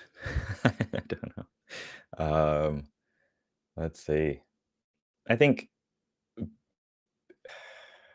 it depends. It depends on which point and which part and which arc in my story I'm thinking about. Because there have been so many like, well, I'm never going to get past this. And then eventually I do. And then I thought that was the most difficult thing. Like just moving to Japan from Michigan, for example, like that was terrifying. I didn't know the language, didn't know anything about the culture, didn't care necessarily. Didn't want to leave my mom's house necessarily, but I also knew getting out of Michigan was the right thing for me.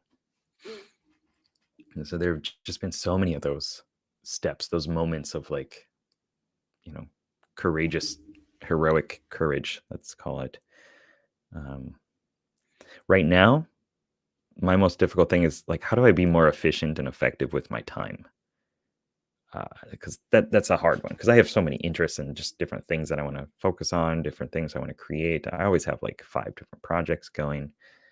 Um, and so that's always something that I'm focused on right now to find ways of improving it. Man, these are great questions. What's something you want to improve about yourself this coming year?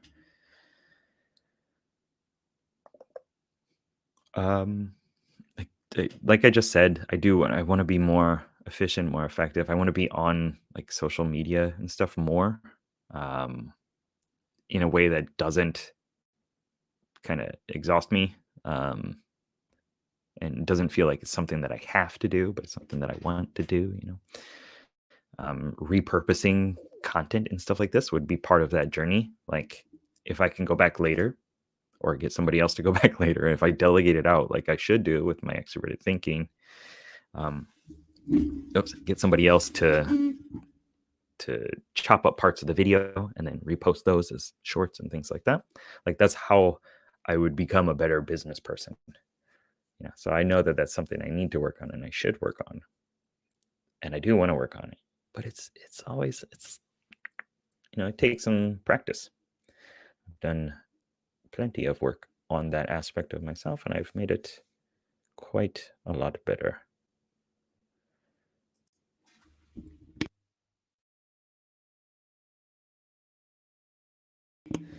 Why exactly are male INFPs often being looked down upon or seen as weak by society just for being more reserved?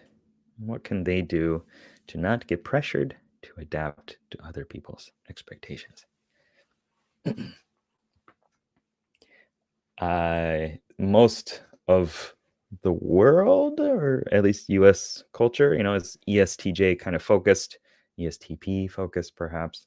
But it's about like your worth as an individual is by what you've created and what you do. And got to be a man, don't care about your feelings and stuff like that.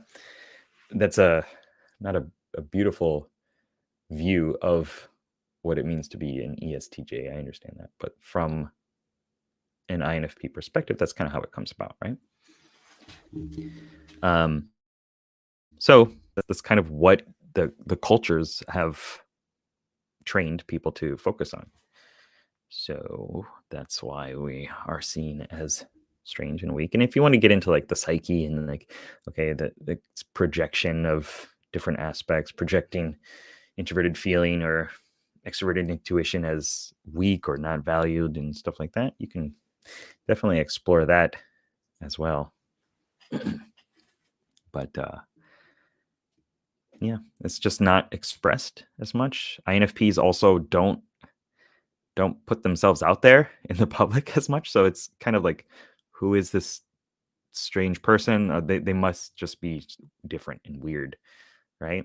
But it's also because like we are not being seen as much in the social sphere, right? So the more that we actually are becoming activated and sharing these things, creating stories, sharing the stories or music or whatever it is, speaking about what's important to us,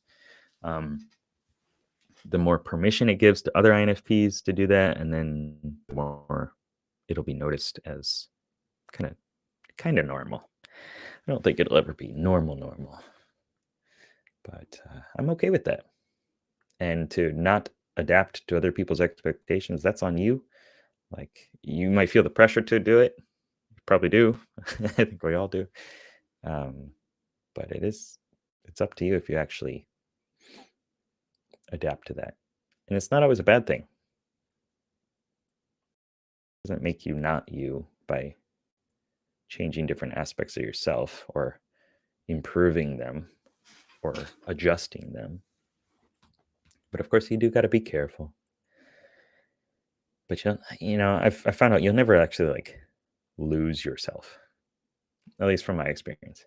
I've kind of forgotten who I was, And then I had this wake up like, wow, I used to love to write poetry and study. What have I been doing with my life? Um, but that was, it's not like that part of me was not there anymore. It's still there. I just wasn't focused on it.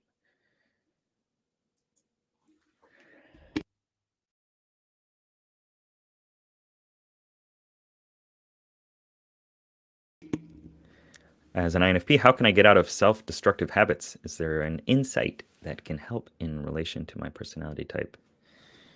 Um, yeah, there tons of different things that you can do. As I recommend, parts work, NLP, studying that, self-hypnosis, studying even productivity and stuff can help. But also accepting yourself and stop being angry at that part of yourself that is emotional or weak, as you might call it. I've noticed that a lot in client calls and stuff. Like one of the first things we usually work on is like, I just want to be stronger. I don't want to have this, weak emotional aspect of myself. Well, that's like a huge driver for everything in your life. And if you hate that part of yourself or want to beat it into submission, um, like who are you? What are you going to become?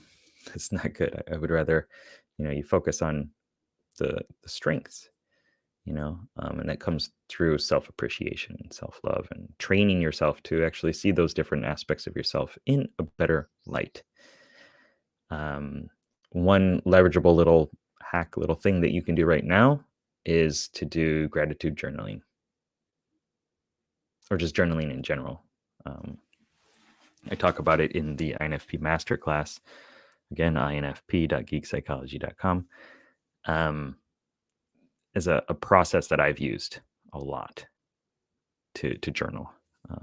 But focusing on gratitude is one of those big things because we spend a lot of time thinking of like, how did all the things go wrong in my life? But if you start tracking the positive things that you notice throughout the day, then your mind starts to look for those positive things. It's like you're Googling, why does my life suck? Well, you're going to find all these reasons for why your life is not where you want it to be. If you look, how can I appreciate today more than yesterday? Well, you're going to find those things. And so training yourself to have that different perspective. You can do it faster, again, with hypnosis, with NLP, or you can just do it the old school way. Old school. Hey, Brian, thank you so much for your content over the years. Much love. Hope you have a happy new year. Thank you very much, Brian. I hope you do too. It is the 31st right now here. I don't know if I'm going to be able to stay awake till New Year's. I'm an old man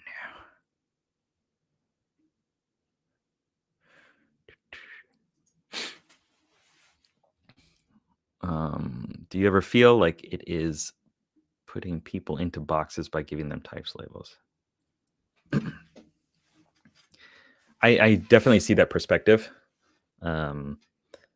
But also I feel that so like when you study the Enneagram and stuff, they're like, it's just giving you the, like the way to understand the box that you're already in. I like that perspective. Like we're already there. There are tons of categories that we fit ourselves into, and this is just a model. Personality type is a model. It's not reality. It's just a way of looking at life and the world and things like that. I feel that it's helpful, and the test of any model is its usefulness. So if it helps you, then use it. If it doesn't, then might not be for you, and that's fine. But it's definitely drastically improved my life knowing that I do things in a certain way and having language to be able to communicate that and ways of explaining it to other people. And I know it's helped a bunch of other people too. And I know it's not for everybody. I've heard that a bunch. Like, well, I don't think that everybody can fit into these these 16 types. I think there will always be like little zones of ambiguity. I was trying to think of the English word actually. But you know, it's okay. Like I said, it's not a model. It's like a map, right? If you want a perfect map to get to your destination, then it has to be the actual size of the real world. And then it serves no purpose because you can't carry around a giant map to get to where you want to go if it's the actual perfect replication of the thing. So this is just a simplified way of explaining these different habits and concepts and behaviors that people go through. How can an INFP open up to their partner who is ENFJ?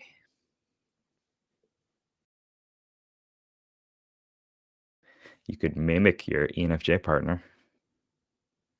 Just be like, well, how do they do it? Let me just let me try on that mask for a little bit, that aspect, see how it works.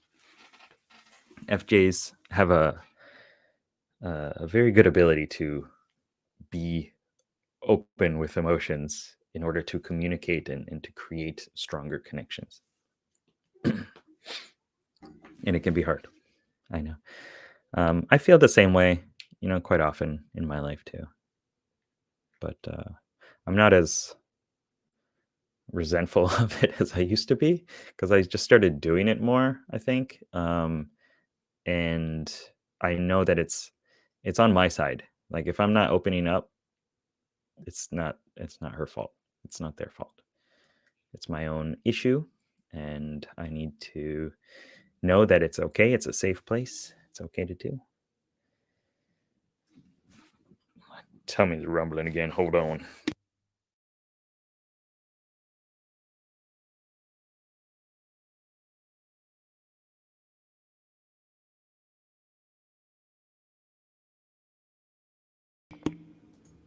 Oh. The plot thickens. Your partner is INFP, and you're the ENFJ. Yeah, I thought that looked about correct from the picture. Yeah, so they have to be in the right place to do that. They have to be willing and acceptable and able to do that. Not pressuring them to talk about certain things is probably a good thing. You know, there's this, it's so hard. There's this little like zone of like, we need a certain amount of pressure and poking and prodding usually to open up and to start to share that stuff. Like we'll be like, no, I'm fine. You just keep poking. Fine. Okay. All right. So this is what's actually going on. But do I want people to do that? Not necessarily. So I don't know. Yeah. As was mentioned here, yeah, be curious, ask some questions. And don't, how do I word this? Don't tell them what they should be thinking or feeling or doing without just listening. And I've heard that from my wife as well, who is an ENFJ, and me saying, well, like, let's fix it. Let's solve the problem, right? She's like, no, I just want you to like listen and not tell me what to do, not give me advice on it. Just listen. That is honestly the best approach to anything, is to just listen to the other person talk about what the issue is and get them to think about it differently by asking questions.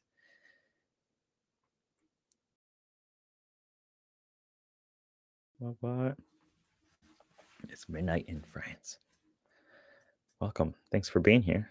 Thanks for staying up so late for this. Do.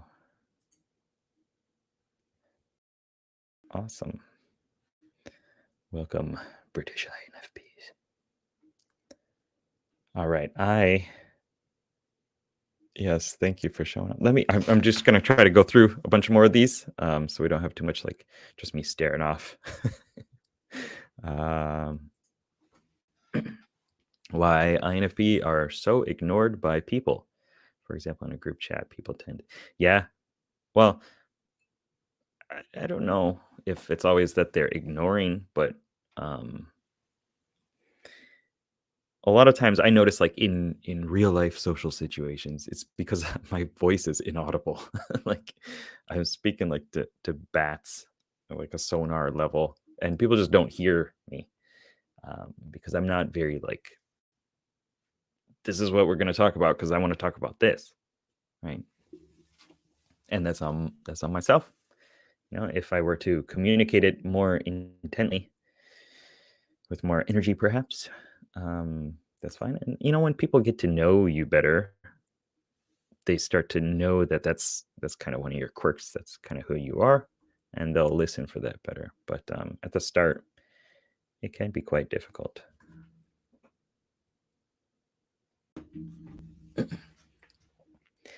We've been on this for 2 hours. My throat's gonna need a lozenge. Let's see. Cool. I see a lot of comments and engagement from everybody else, talking to each other, answering each other's questions. I love it.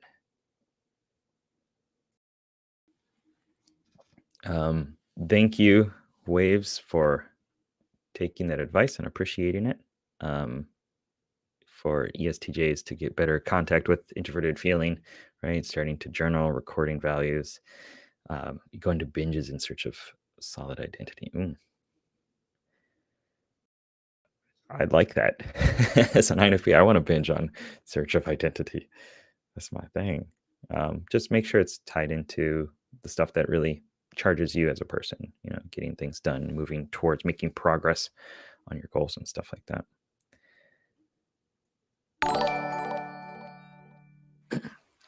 Oh, thanks, Quick Set, for funding $10. Thank you. I appreciate that a lot. Helps, makes me want to do this stuff more often too. Like, I like it. But again, it's like, how do I talk to my camera and answer questions? What if nobody shows up? This other stuff. But I like it a lot. And I like that this community that we have here. I have a question about how you deal with being let down by others.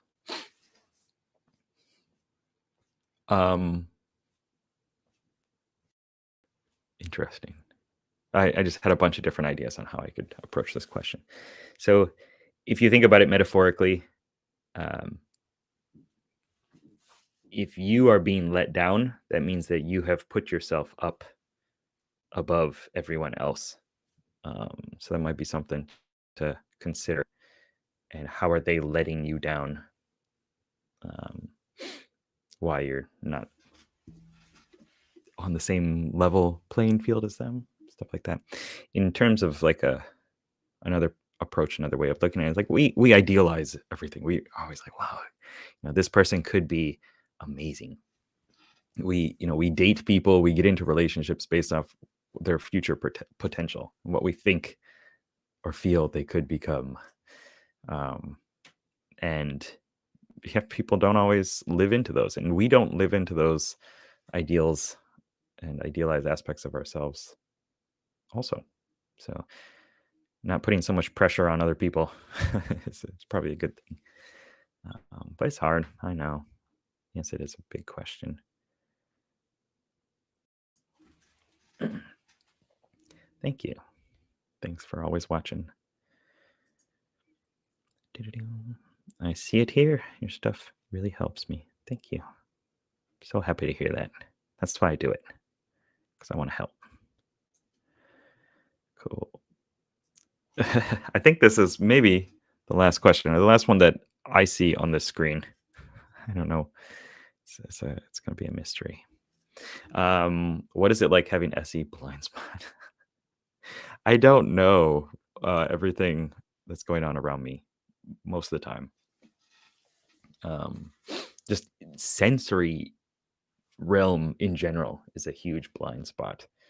But like all the time, like I'm walking outside with my wife and I'm like, I've never seen this house here. has this always been here? Like, yeah, it's always been there. Like, that's amazing. Like, that's a cool house. I've never noticed it. I noticed this one over here, but I'm just not like in my body in the present world. I'm always exploring some idea. It's just, yeah, it's ridiculous. And not knowing like when the house has been rearranged, all the furniture is gone and moved around. I can walk into a room and be like, let me just get that thing that's always over here, and not even notice that I would have tripped over tables and stuff on the way. I think it kind of sucks. Like I do aspire to have better sensory awareness and SE and SI as well. But work in progress. Let's call it that. And like with food, it drives my wife crazy and her family too. Because I just put food in my mouth and I'm like, I think I'm full now. And then I go do something else. I don't really care about the of course I would like to have nice food, but it's not something I usually pay attention to. Like I don't really know if a flavor is good or not. Like recently I was like, I don't think I like tomatoes. I never actually like stopped and tasted a tomato. I just savored it. So I was like, huh, this is what tomatoes taste like? Not really my thing. But I've come around with tomatoes. All right. I think we're gonna call it. I think we're gonna call it stops, not quits. There's no quit, just stops. Let me see. So just real quick, to wrap up some aspects, some topics within this, some threads. Personal transformation journaling. Please get the book if you have any interest in exploring the different aspects of yourself, of self-discovery through identifying the part of me that wants to procrastinate. What's that like? And creating kind of some characters for those. PTJ, Personal Transformation Journaling, .geekpsychology.com. Or you can, that just sends you to the Amazon link and you can get it there. I've had people sharing pictures of them holding the book or like purchasing 5 books and stuff like that. It's very cool. Going to be releasing some other courses coming up. Goal setting course called Glower, related to Type School, which maybe you guys have heard about, maybe not. It's a big project coming out by some very smart people. I'll be mentioning all these things just throughout the coming weeks and stuff like that. Mission Control. It's a gamified journal. I made a video on it recently. The actual print copy is coming out soon. You roll some dice and gain XP and get to focus on self-development and talking to your cognitive functions in a way, getting kind of different perspectives for how to shape your life. And it's got a journaling process and stuff too. Let's see, Path of Heroes Academy. I will be mentioning that actually maybe tomorrow if you're on the emailing list, either the geekpsychology.com one or the INFP, I now feel positive.com list. I'm going to be sending you guys some cool stuff that you can do to create characters for these different aspects of yourself. And leveraging that in problem solving and in relationships, in goal setting, and creating just a better life all around, doing the things that you want to do and becoming more heroic. And love. Yeah, love you guys. Thanks for coming. Thanks for showing up. I actually put that in. I'll show you. Hold on. Pew pew. See, this is my note program, Obsidian. But yeah, PTJ. Check that. Oh, see, this is TE. This is my commander just being like, oh, thanks. Talked about mission control. That's the gamified journal. I believe you can go to missioncontrol.geekpsychology.com. Anyway, I'll be mentioning it. Glower. That's the goal setting framework. Type school, briefly talked about that. Can't give too many details about it yet. Path of Heroes Academy. And love. I even put love on this. Yeah. All right. Once again, thank you very much. I appreciate you all. Thanks for being here. Thanks for working on yourself. Thanks for hanging out for 2 hours and 10 minutes as we talk about self-development and personality type and being an INFP and leveraging these different aspects of yourself to help you live a better life so that you can impact the world in the way that only you can. I appreciate you. Again, sign up, join the membership, youtube.com/Geek Psychology/join, or click join as a member, and you'll be getting some private content as well. All right. Happy New Year. Make it great. Make 2023 amazing, doing all the wonderful things that you want to do. That's it. Love y'all. See ya.